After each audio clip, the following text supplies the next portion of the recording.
आज हम त्रिपक्षीय संघर्ष पर चर्चा करेंगे। इस संघर्ष में उस समय के भारत की 3 प्रमुख शक्तियों गुर्जर प्रतिहार, राष्ट्रकूट और पाल वंश ने भाग लिया था, इसलिए इसे त्रिपक्षीय संघर्ष के नाम से जाना जाता है। हर्षवर्धन की मृत्यु के पश्चात भारत में 3 शक्तियों का उदय होता है। ये थी गुर्जर प्रतिहार, राष्ट्रकूट और पाल वंश। इन तीनों शक्तियों ने अपने अपने क्षेत्रों में लंबे समय तक राज्य किया, परंतु इन तीनों का अधिकांश समय जो है एक दूसरे के साथ संघर्ष करने में बीता और इनके मध्य संघर्ष की शुरुआत जो है वो 8वीं शताब्दी के शुरुआती दशकों में होती है और लगभग 200 वर्षों तक इन तीनों शक्तियों के बीच संघर्ष जारी रहता है। अब इनमें आती है बात गुर्जर प्रतिहार वंश की। तो इस वंश का जो साम्राज्य था वो भारत के उत्तर में अर्थात गुजरात राजपूताना इलाके में विस्तृत था। राष्ट्रकूटों की बात करें तो राष्ट्रकूटों का साम्राज्य जो है वो भारत के दक्षिण में महाराष्ट्र में स्थापित हुआ और फिर उसका विस्तार कर्नाटक की ओर हुआ। और तीसरा वंश है पाल वंश। इस पाल वंश की सत्ता जो थी बंगाल में स्थापित हुई और इसके साम्राज्य के अंतर्गत बंगाल बिहार के इलाके आते थे। और ये तीनों शक्तियां जो थीं, हर्ष की मृत्यु के पश्चात जो उत्तर भारत में राजनीतिक रिक्तता आ गई थी, राजनीतिक शून्यता आ गई थी, उसका फायदा उठाना चाहती थीं और गंगा घाटी का जो संपन्न उर्वर इलाका था उस पर अधिकार करना चाहती थीं, अपना प्रभाव स्थापित करना चाहती थीं। हर्षवर्धन के समय में उसकी राजधानी कन्नौज थी और ये कन्नौज जो है उत्तर भारत की सत्ता का प्रमुख केंद्र था। इससे पहले जो है उत्तर भारत की सत्ता का केंद्र पाटलिपुत्र हुआ करता था, परंतु हर्षवर्धन के समय में ये सत्ता जो थी वो कन्नौज में स्थानांतरित हो गई थी और इसी कन्नौज पर अधिकार करने के लिए तीनों शक्तियां लालायित थीं या प्रयासरत थीं। इसी वजह से इन तीनों के मध्य संघर्ष के हालात पैदा हुए। अब हम इन तीनों वंशों के बारे में थोड़ी थोड़ी जानकारी प्राप्त कर लेते हैं। तो सबसे पहले अगर हम पाल वंश की बात करें तो पाल वंश की स्थापना गोपाल नाम के व्यक्ति के द्वारा की गई थी और गोपाल के बारे में ये जानकारी मिलती है कि उसका चुनाव जनता के द्वारा किया गया था, अर्थात जनता ने उस पर ये विश्वास जाहिर किया था कि वो उस समय बंगाल में जो राजनीतिक अराजकता चली आ रही है उस अराजकता से बंगाल की जनता को मुक्त करेगा। और पाल वंश की स्थापना के साथ ऐसा होता भी है। बंगाल में दशकों से चली आ रही अराजकता, जिसके लिए एक शब्द का प्रयोग हुआ है मत्स्य न्याय, अर्थात ऐसी व्यवस्था जिसमें अधिकार प्राप्त वर्ग जो है दूसरे वर्ग का शोषण करता है, ऐसी स्थिति को मत्स्य न्याय कहा गया है। तो पाल वंश की स्थापना के साथ गोपाल को राजा चुनने के साथ जो है बंगाल में अराजकता का दौर समाप्त होता है। और ये अराजकता कब से उत्पन्न हुई थी? तो हर्षवर्धन के समय बंगाल का शासक शशांक था और जब शशांक की मृत्यु हो जाती है तो कामरूप का शासक भास्कर वर्मा, जो कि कामरूप आप जानते हैं आसाम को उस समय कामरूप के नाम से जाना जाता है, तो वो बंगाल पर आक्रमण करता है और बंगाल को 2 भागों में विभाजित कर देता है और उसके पश्चात बंगाल में अराजकता का लंबा दौर चलता है और उस अराजकता के दौर को समाप्त करने का काम गोपाल के द्वारा किया जाता है। और पाल वंश के राज्य के अंतर्गत बंगाल और बिहार के इलाके आते थे और इनका साम्राज्य लगभग 8वीं शताब्दी से 13वीं शताब्दी तक चला। और इन तीनों राजवंशों में सबसे लंबा जो शासन काल था वो पाल वंश का ही था। और पाल वंशी जो शासक थे उनकी बौद्ध धर्म में आस्था थी और बौद्ध धर्म की भी महायान या तांत्रिक शाखा में इनका विश्वास था। साक्ष्यों से पता चलता है कि गोपाल ने नालंदा में एक महाविहार का निर्माण कराया था। गोपाल के पश्चात जो अगला व्यक्ति पाल वंश का शासक बनता है उसका नाम था धर्मपाल। और धर्मपाल के शासनकाल में ही त्रिपक्षीय संघर्ष की शुरुआत होती है।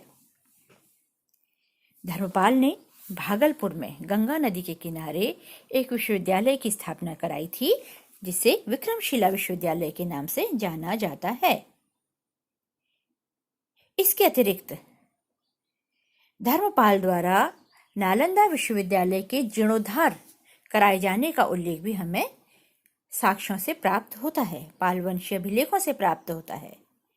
नालंदा विश्वविद्यालय, आप लोगों को पता है कि नालंदा विश्वविद्यालय की स्थापना गुप्त शासक कुमारगुप्त के द्वारा कराई गई थी, जिसका शासनकाल 450 से 470 ईस्वी तक चला था।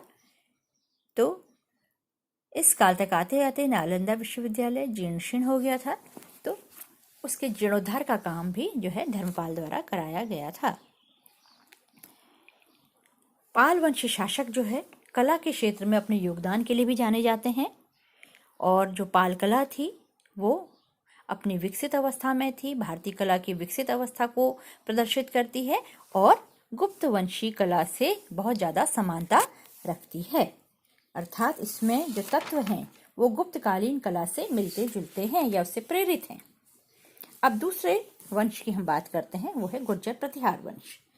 गुर्जर प्रतिहार वंश की स्थापना हरिचंद्र या हरिश्चंद्र नाम के व्यक्ति के द्वारा की गई थी, परंतु गुर्जर प्रतिहार वंश की स्थापना का जो वास्तविक संस्थापक था या जिसको इसकी प्रतिष्ठा को स्थापित करने का श्रेय दिया जाता है, वो उस व्यक्ति का नाम था नागभट्ट प्रथम।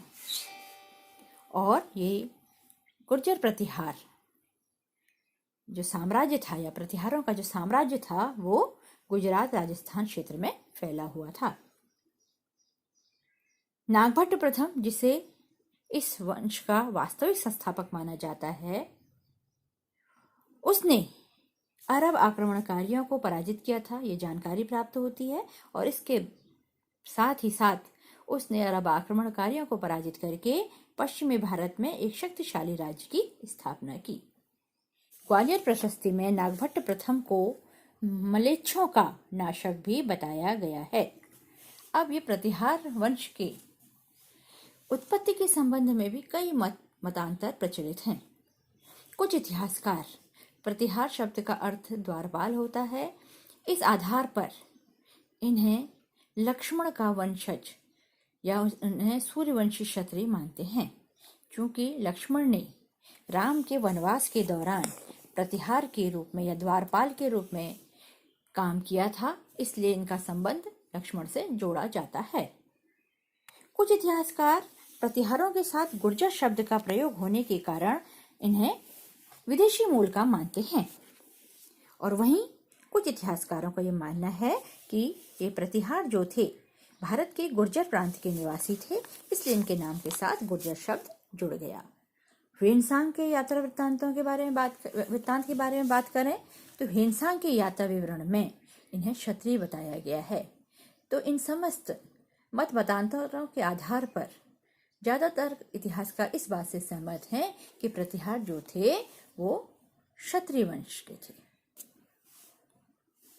तीसरे वंश, अब राष्ट्रकूट के बारे में चर्चा कर लें तो राष्ट्रकूट वंश की स्थापना दंती दुर्ग के द्वारा की गई थी और राष्ट्रकूटों की राजधानी के रूप में मानिखेट नगर का उल्लेख आता है। और ये मानिखेट आज का जो महाराष्ट्र का शोलापुर जिला है उसके समीप ये नगर स्थित था। और जो राष्ट्रकूट राज्य का विस्तार था वो उसी इलाके में था जहां कभी पहले सातवाहन वंश और फिर बाद में चालुक्य वंश ने राज्य किया। और राष्ट्रकूट वंश भी अपने पूर्ववर्ती सातवाहन और चालुक्य राजवंश के तरह जो है ख्याति प्राप्त वंश रहा और एक शक्तिशाली राजवंश के रूप में उभरा।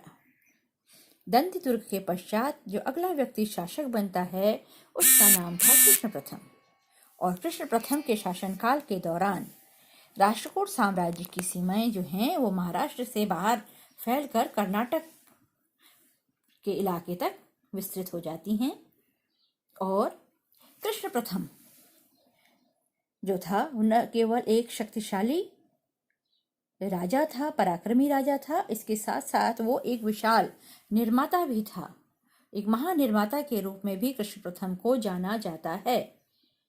एलोरा का जो विश्व प्रसिद्ध कैलाश मंदिर है, जो महाराष्ट्र के औरंगाबाद जिले में स्थित है, उस मंदिर का निर्माण भी कैलाश प्रथम के द्वारा कराया गया था।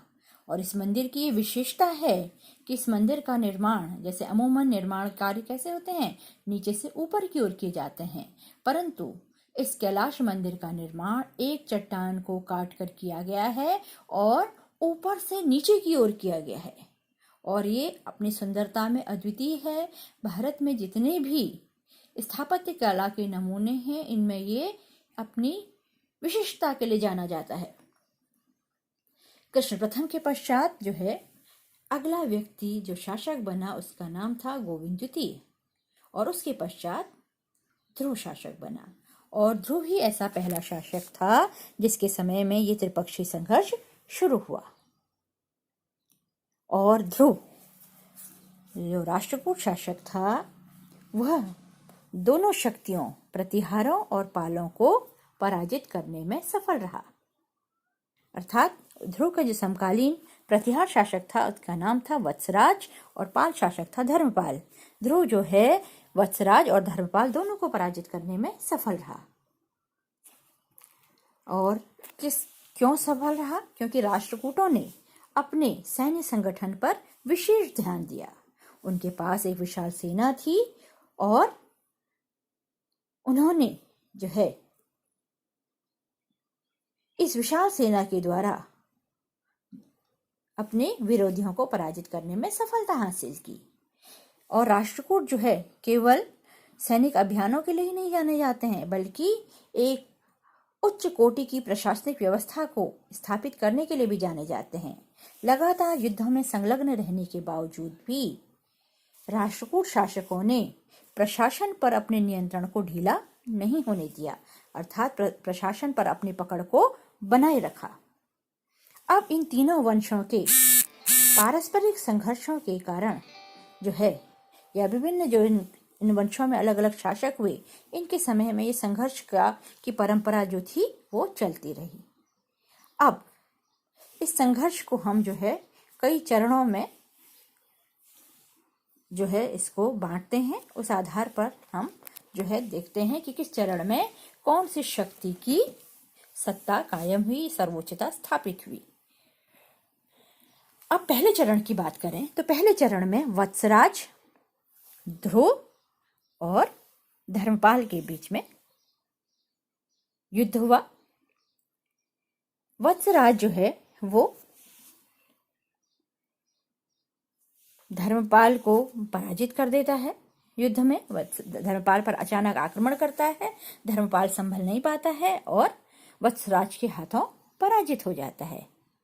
और जब वत्सराज धर्मपाल को पराजित करके वापस लौट रहा होता है तो ध्रुव जो है वो वत्सराज पर आक्रमण कर देता है और वत्सराज को पराजित कर देता है। तो इस प्रकार से प्रथम चरण में राष्ट्रकूट जो है विजयी रहे, या राष्ट्रकूटों की सर्वोच्चता स्थापित हुई।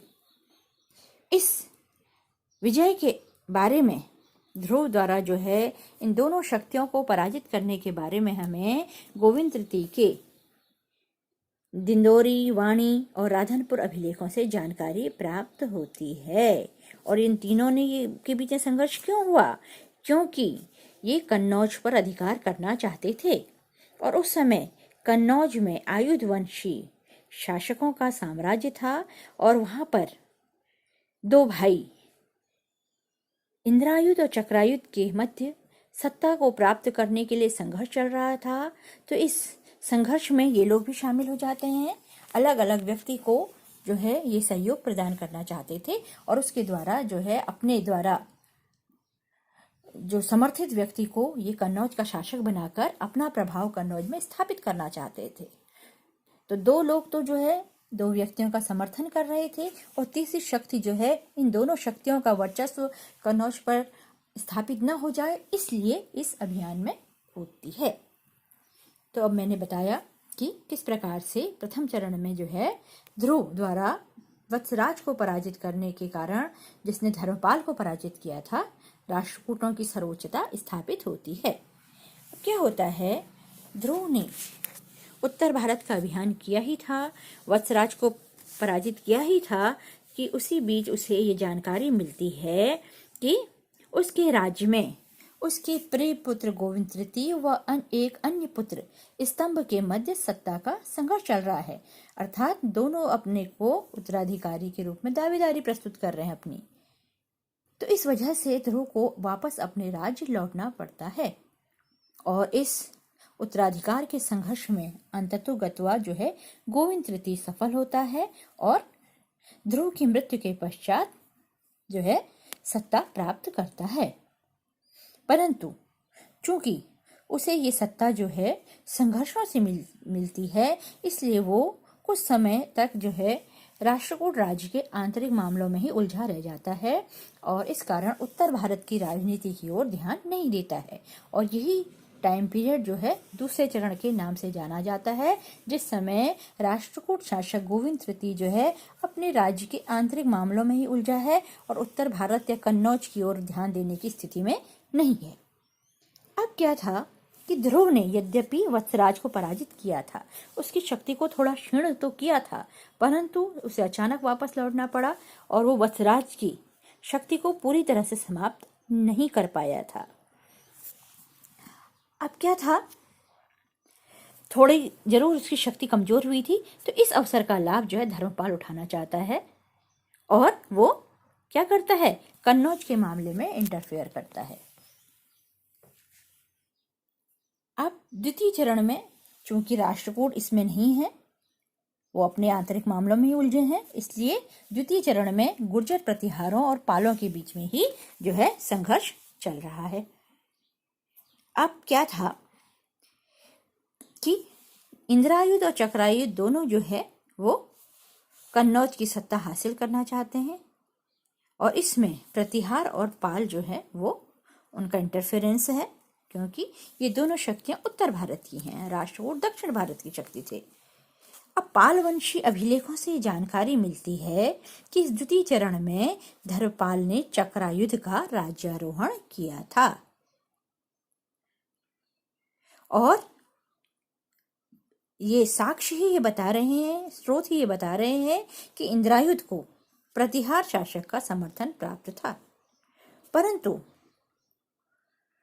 वत्सराज को चूंकि थोड़ा बहुत उसकी शक्ति को आघात पहुंचा था ध्रुव के आक्रमण से, ध्रुव द्वारा पराजित होने से, इसलिए क्या होता है कि धर्मपाल जो है वत्सराज को संभलने का अवसर न देकर तुरंत ही जो है त्वरित गति से कन्नौज की ओर बढ़ता है और अपने द्वारा समर्थित चक्रायुध को जो है शासक बना देता है।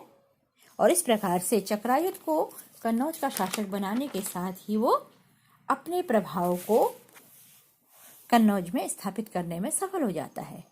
अब प्रतिहार शासक ने इंद्रायुध को समर्थन तो दिया था, परंतु क्या उसने इंद्रायुध की सहायता की थी या नहीं की थी, या द्वितीय चरण में किस प्रकार की भागीदारी की थी, इसके बारे में जानकारी प्राप्त नहीं होती है।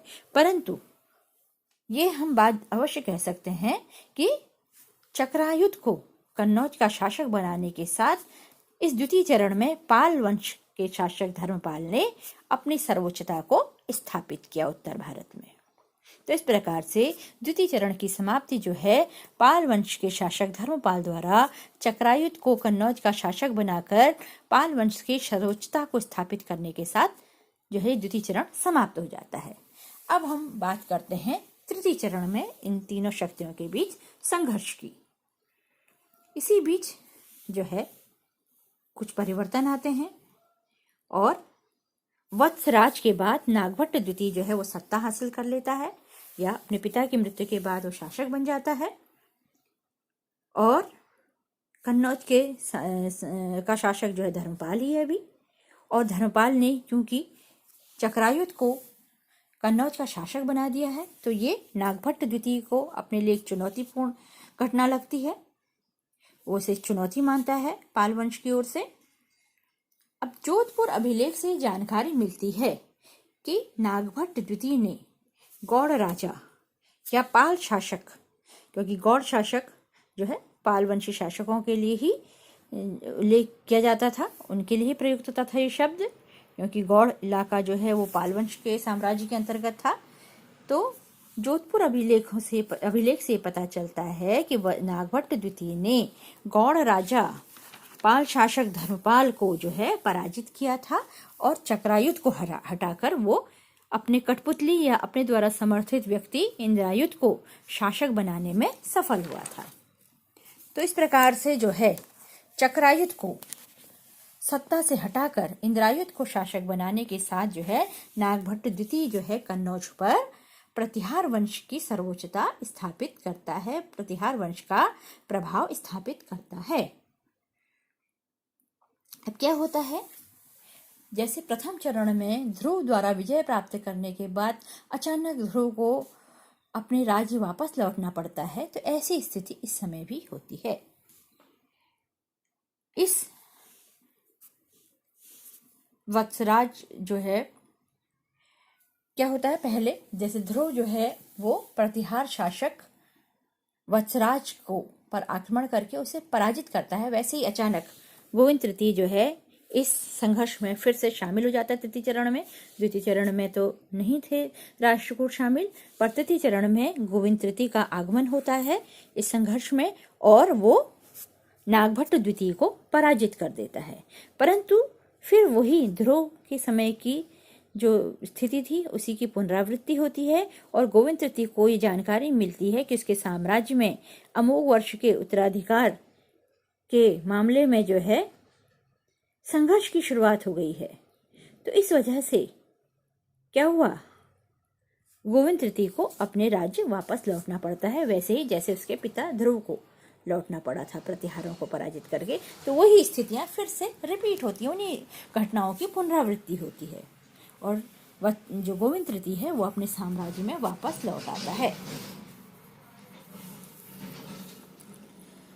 अब इसके बाद जो है गोविंद तृतीय ने चूंकि नागभट्ट द्वितीय को पराजित कर लिया, तो हम कह सकते हैं कि तृतीय चरण में जो है राष्ट्रकूटों की सर्वोच्चता स्थापित होती है। अब आता है चतुर्थ चरण। तो राष्ट्रकूट अभिलेखों से जानकारी मिलती है कि नागभट्ट द्वितीय की नजर पाल साम्राज्य की उत्तर पश्चिमी सीमा पर थी और नागभट्ट द्वितीय जो है इन उत्तर पश्चिमी सीमा के इलाकों पर आक्रमण करके उन पर अधिकार करने का प्रयास करता है।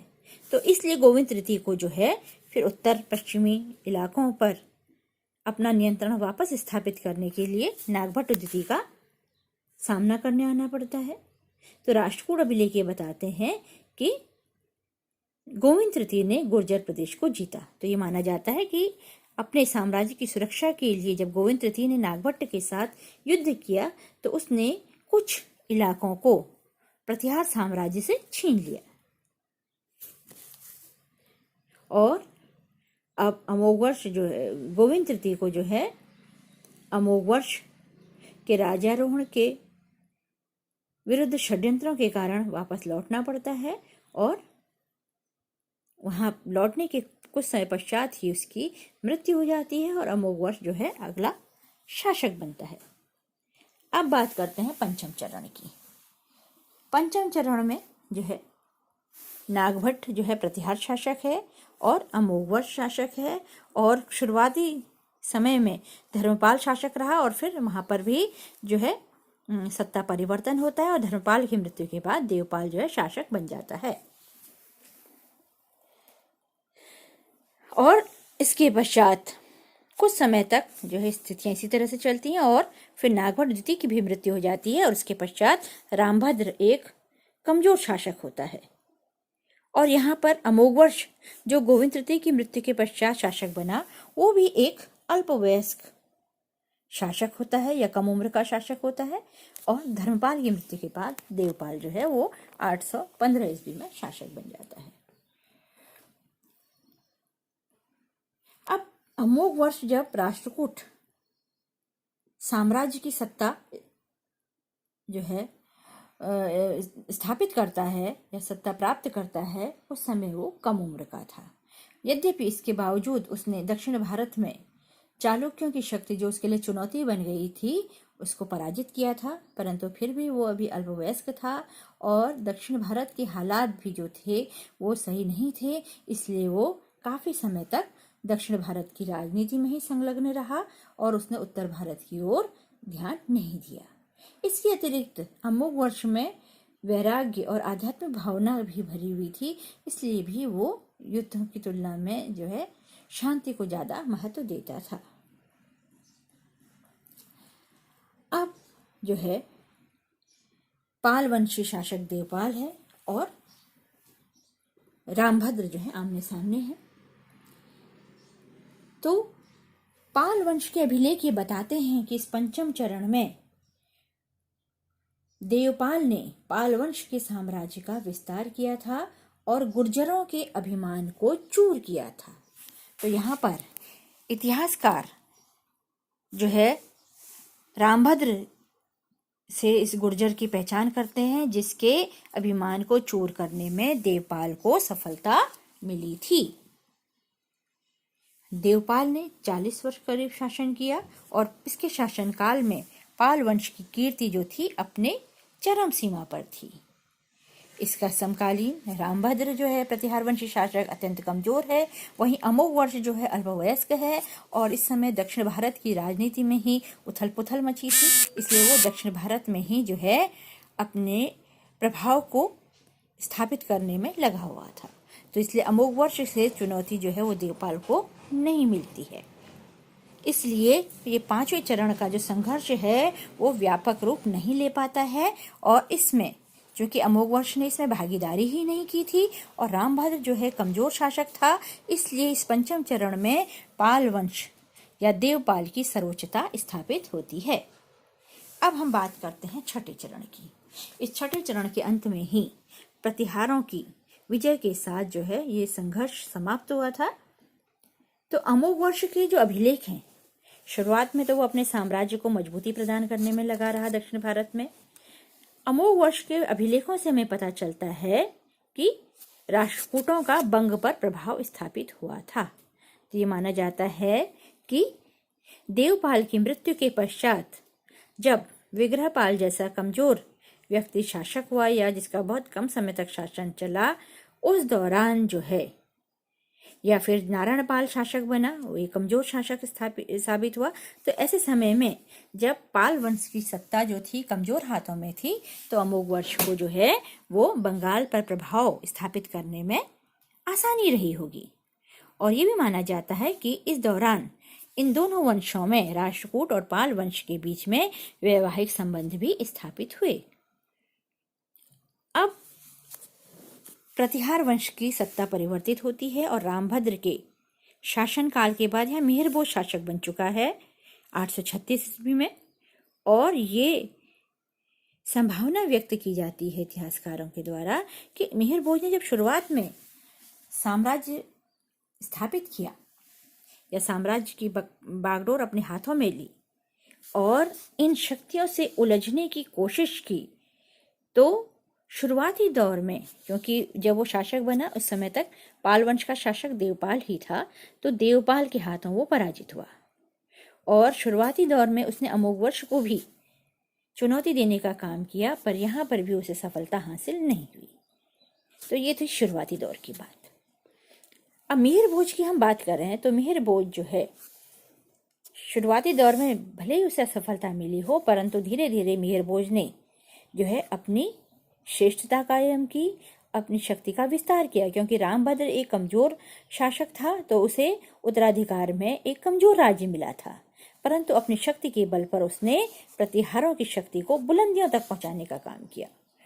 और मिहिरभोज के शासनकाल में फिर राष्ट्रकूटों की सत्ता में परिवर्तन आता है और अमोघ वर्ष के बाद कृष्ण द्वितीय शासक बनता है। और अभिलेखों से पता चलता है कि मिहिरभोज ने कृष्ण द्वितीय नामक राष्ट्रकूट शासक को पराजित किया था, अर्थात राष्ट्रकूटों के ऊपर प्रतिहारों की सर्वोच्चता स्थापित हुई थी। और इसी बीच अब चूंकि यहाँ पर भी विग्रहपाल जो है और उसके पश्चात नारायणपाल शासक बन चुके हैं पाल वंश में, और ये दोनों विग्रहपाल का शासनकाल तो बहुत कम रहा, केवल 5 वर्ष रहा, और उसके बाद नारायणपाल शासक बना जिसने 50 वर्ष शासन किया। परंतु इन दोनों के समय में ही पाल वंश की जो शक्ति थी या प्रतिष्ठा थी उसमें कमी आ गई थी। तो इन पर भी जो है मिहिर भोज अपना वर्चस्व कायम करने में सफल रहा होगा। तो मिहिर भोज जो है कृष्ण द्वितीय को उसने पराजित किया और पाल वंश के शासक कमजोर हैं, इसलिए इस छठे चरण में मिहिर भोज की सर्वोच्चता स्थापित होती है। और कन्नौज मैंने कई बार बता दिया कि इस समय जो है उत्तर भारत की सत्ता का केंद्र था और भारत की राजनीति का प्रतीक बन गया था। एक सूत्र जो भारत का एकीकरण था, उस एकीकृत भारत की राजधानी का एक प्रतीक उस समय कन्नौज था। इसीलिए इन तीनों शक्तियों के बीच संघर्ष चल रहा था। बार बार संघर्ष के पीछे कारण यही था कि तीनों जो है कन्नौज पर अपना प्रभाव स्थापित करना चाहते थे। अब छठे चरण के शुरुआती दौर में मिहिर भोज ने जब सत्ता प्राप्त ही की थी, शुरुआत में भले उसे विफलताओं का सामना करना पड़ा, परंतु धीरे धीरे उसने अपनी शक्ति का विस्तार करके प्रतिहारों की प्रतिष्ठा को फिर बुलंदियों में पहुंचाया और इस दौर में उसने कृष्ण द्वितीय को पराजित किया और पाल शासक नारायण पाल को भी पराजित करके जो है प्रतिहारों की श्रेष्ठता स्थापित की या उनकी प्रतिष्ठा को, उसकी जो प्रतिष्ठा थी उसको सिद्ध किया। और मिहिर भोज के द्वारा कृष्ण द्वितीय को पराजित करने और नारायण पाल को पराजित करके प्रतिहारों की सर्वोच्चता या श्रेष्ठता को स्थापित करने के साथ ही छठे चरण की समाप्ति भी होती है और इसके साथ ही साथ त्रिपक्षीय संघर्ष की भी समाप्ति होती है। यद्यपि इसके पश्चात जो है मिहिर भोज के बाद महेंद्रपाल शासक बनता है और उसने भी जो है मिहिर भोज के द्वारा जो स्थापित प्रतिहारों की श्रेष्ठता थी उसको बनाए रखने के लिए, उस कीर्ति को बनाए रखने के काम भी किए थे, परंतु फिर से इस प्रकार के तीनों शक्तियों के संघर्ष में शामिल होने के उल्लेख नहीं मिलते हैं। तो ये माना जाता है कि मिहिर भोज के द्वारा राष्ट्रकूट और पाल वंशी शासकों के ऊपर अपनी सर्वोच्चता स्थापित करने के साथ ही इस त्रिपक्षीय संघर्ष का अंत हो जाता है। अब इसके पश्चात तीनों ही वंशों के जो शासक हुए परवर्ती, ये कमजोर रहे और जो है धीरे धीरे इन तीनों ही वंशों का लगभग एक ही से टाइम पीरियड में जो है उत्थान भी होता है और लगभग आसपास ही जो है के टाइम पीरियड में ही इन तीनों राजवंशों का अंत भी हो जाता है। अब इन तीनों राजवंशों के बीच ये जो संघर्ष की परंपरा थी लगभग 200 वर्षों तक चली। तो इससे क्या हुआ, एक अराजकता की स्थिति जो थी वो उत्पन्न हो गई। ये दो जो राजवंश थे वो उत्तर भारत के थे, तीसरा राजवंश दक्षिण भारत का था और जो इनके बीच संघर्ष का कारण था वो भी उत्तर भारत में स्थित था। तो इन तीनों के संघर्ष से उत्तर और दक्षिण भारत की राजनीति जो थी वो प्रभावित हुई और एक अराजकता की स्थिति जो थी वो भारत में स्थापित हुई और इस अराजकता का लाभ विदेशियों ने भी उठाया और इसके अतिरिक्त इन तीनों शक्तियों के अधीनस्थ सामंतों ने भी उठाया। और जब कमजोर शासकों की एक परंपरा चली तो इन सामंत शासकों ने अपनी शक्ति का विस्तार कर लिया और इन शक्तियों के प्रभाव से मुक्त होकर नए राजवंशों को स्थापित किया। तो इस प्रकार हम देखते हैं कि त्रिपक्षीय संघर्ष का अंत जो है एट लास्ट जो है इसमें प्रतिहार वंश की श्रेष्ठता स्थापित होती है और प्रतिहार वंश की श्रेष्ठता के स्थापित होने के साथ ही जो है इस त्रिपक्षीय संघर्ष का अंत हो जाता है।